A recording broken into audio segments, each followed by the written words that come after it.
You ready to make a super pretty Dollar Tree clipboard? Let's do this. Hey everybody, it's Colette with Blessings Craft Therapy. If you didn't know, and if you did, thanks so much for coming back.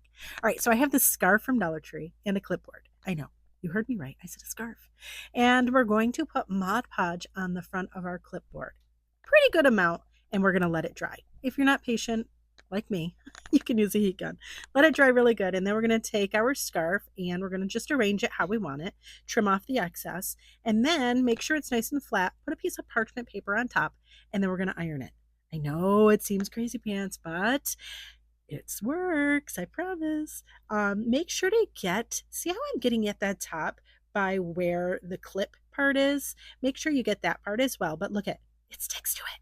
It's so awesome. It's so awesome. And you don't have any wrinkles. Now, you could trim it with scissors, the excess, or you could cut it out perfectly. But I found that sanding off the edges works just fine for me. It's less stressful. And yeah, you do have some of those little fray areas on the edge. A, I like that distress vibe. You know who I am. But B, you can always cut those off. It just was less stressful and much less work for me.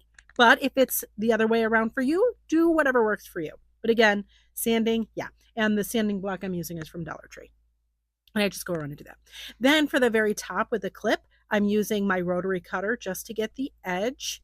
And then I use a Dollar Tree X-Acto knife for the other edge. Just be very mindful. These are very sharp tools. You don't want to hurt yourself, but just go around the edge. Try to be as close to the edge as possible. I kind of messed this one up a little bit, you can see, but that's okay because we're going to cover it.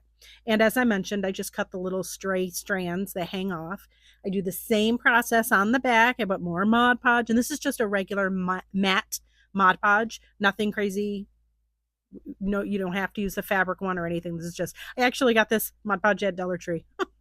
And again, I let it dry. I don't let it dry. I don't have any patience for that. I use my heat gun and I dry it. And it took just a few minutes. And there it is, dry. And then we're going to do the same process, put our Dollar Tree scarf on the back and arrange it however you want.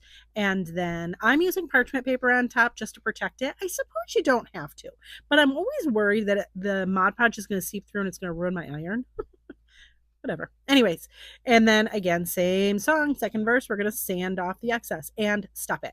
You can stop right there. Look at how cute it is. But you know, I can't stop there. My children, I make these every month, by the way. I make new ones every season, I should say, not every month. And they love it.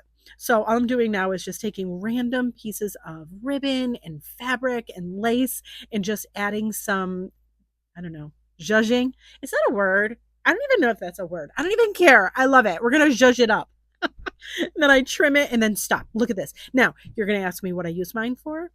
Yes, I do meal planning with my children and I put my meal planning on there and then the children will grab this and this is part of our homeschool thing where we try to help them be included in meal planning. So they'll grab one of the sheets for like, whatever one meal or for a week's worth of meals or for a day's worth of meals. They really love it. I really love it because it helps me a ton. But anyways, yes, I do have the digital download available in my Etsy shop. Just saying.